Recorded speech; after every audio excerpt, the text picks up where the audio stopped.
Okay जी, project open कर लेते हैं। मैंने कहा जी ऑफिस बटन ओपन। डेस्कटॉप के ऊपर हमारे पास लास्ट टाइम जिस प्रोजेक्ट पे हम काम कर रहे थे वो अवेलेबल है।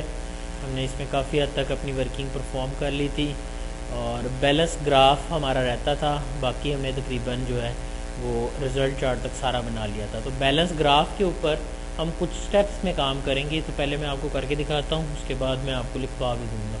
तो सबसे पहले ये सबसे इम्पोर्टेंट शीट है। अब जो अवेलेबल नहीं है, बच्चे नहीं आए हुए हैं, उनका अपना हेडेक है।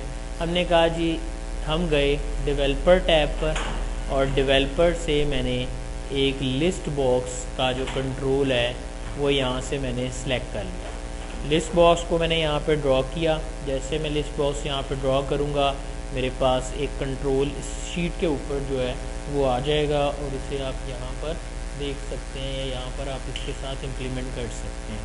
अब इस पर राइट क्लिक करें और इसकी कंट्रोल प्रॉपर्टीज़ में आ जाएं। कंट्रोल प्रॉपर्टीज़ के अंदर हमारे पास इनपुट रेंज और सेल लिंक की ऑप्शंस हैं। As I told you earlier, control में जो चीज़ हम इसमें शो करना चाहते हैं वो इनपुट रेंज में आएगी। तो मैंने यहाँ इनपुट रेंज के अंदर जाकर अपने, क्योंकि मुझे यहाँ पर बेसिकली कोर्सेज़ के नाम जो हैं वो कॉल करने हैं, तो मैं कोर्स वाली शीट पे जाकर ये कोर्सेज़ के नाम यहाँ पे सिलेक्ट कर लेता हूँ। दो चार ज़्यादा सिलेक्ट कर लें, बेशक आपकी मर्ज़ी है। मैंने फ़िलहाल इतने सेलेक्ट किए हैं जितने हैं और सेल लिंक से मैंने इसका लिंक दे दिया। 3D शेडिंग से इसको थोड़ा सा उभरा हुआ कर दिया और ओके का बटन दबाया और हमारे पास ये हमारा डाटा जो है वो अवेलेबल हो गया। वही जैसे आप कंबो बॉक्स पे काम होता था, किसी भी ऑब्जेक्ट पे क्लिक करने पर वो कितने नंबर पर है ये हमारे पास यहाँ पे लिखा हुआ आ जाता है। अब मैंने यहाँ पे क्लिक किया और मुझे कोर्स टाइप करना है। मैंने कहा कोर्स के अंदर मैंने जाकर वी लुकअप का फार्मूला लगाया, equal V lookup bracket start lookup value, मैंने वैल्यू का रेफरेंस दिया, कोमा टेबल अरे पे जाकर आपको बताना है कि ये कहाँ से आपने लिया है। तो कोर्स इन्फो पर जाकर मैंने इसको सिलेक्ट किया और इसी शीट पे रहते हुए कोमा लगाकर मैंने 2 प्रेस कर दिया, ब्रैकेट क्लोज की और एंटर कर दिया। तो मेरे पास ये मेरी वर्किंग जो है वो आ गई है रिगार्डिंग टू दिस क्राइटेरिया। मेरे पास मोबाइल के कोर्स रिटर्न हो गया है जो यहाँ से पिछली शीट से कॉल हुआ है। अब यहाँ देखें foundation, advance, graphics, spoken, V lookup मैं आपको काफ़ी अच्छी तरह एक्सप्लेन कर चुका हूँ। लास्ट लेक्चर में हमने डिटेल में इसी चीज़ के ऊपर बात की थी कि किसी भी शीट से हम डाटा किस तरह से कॉल कर सकते हैं। अब मेरे पास इतना काम हो गया है कि मैं यहाँ से कोड सेलेक्ट करता हूँ तो उससे रिलेटेड कोड्स मेरे पास नज़र आना शुरू हो जाता है। अब मैं यहाँ पर चाहता हूँ कि मैं डाटा की प्रोसेसिंग करूँ या डाटा को फ़िल्टर करूँ। तो डाटा की प्रोसेसिंग करने के लिए या डाटा को फ़िल्टर करने के लिए हम एडवांस फ़िल्टर की ऑप्शन इस्तेमाल करते हैं। ये भी हम पहले जान चुके हैं। फ़िलहाल क्योंकि मुझे जब मैं यहाँ क्लिक करूँ तो एडवांस के आने चाहिए, यहाँ क्लिक करूँ तो ग्राफिक्स के, यहाँ क्लिक करूँ तो स्पोकन के, तो इन रिगार्डेडली मुझे ये कोर्सेज जो हैं ये कॉल करने हैं।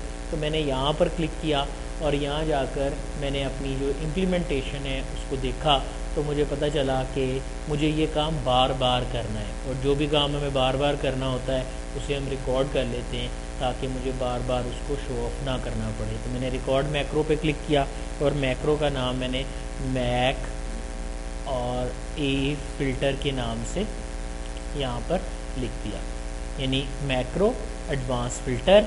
शॉर्टकट की देनी है वो भी आप दे सकते हैं, फ़िलहाल मैं वो यूज़ नहीं कर रहा और ओके का बटन प्रेस कर देता हूँ।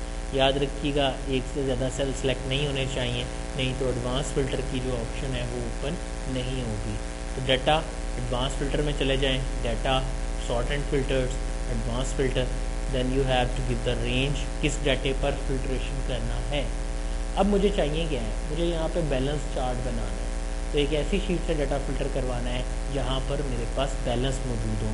तो मैं यहाँ गया, यहाँ मेरे पास एक शीट है एग्ज़ाम अकाउंट इन्फो के नाम से, जिस पर मुझे बैलेंसेस नज़र आते हैं। तो मैंने लिस्ट रेंज में इस लिस्ट को सिलेक्ट कर लिया जिस पर आपने फ़िल्टर करना है। क्राइटेरिया रेंज, किस क्राइटेरिया के मुताबिक फ़िल्टर करना है? ऑब्वियसली ये क्राइटेरिया कि जहाँ कोर्स इसके बराबर होगा उसको सिलेक्ट कर लो।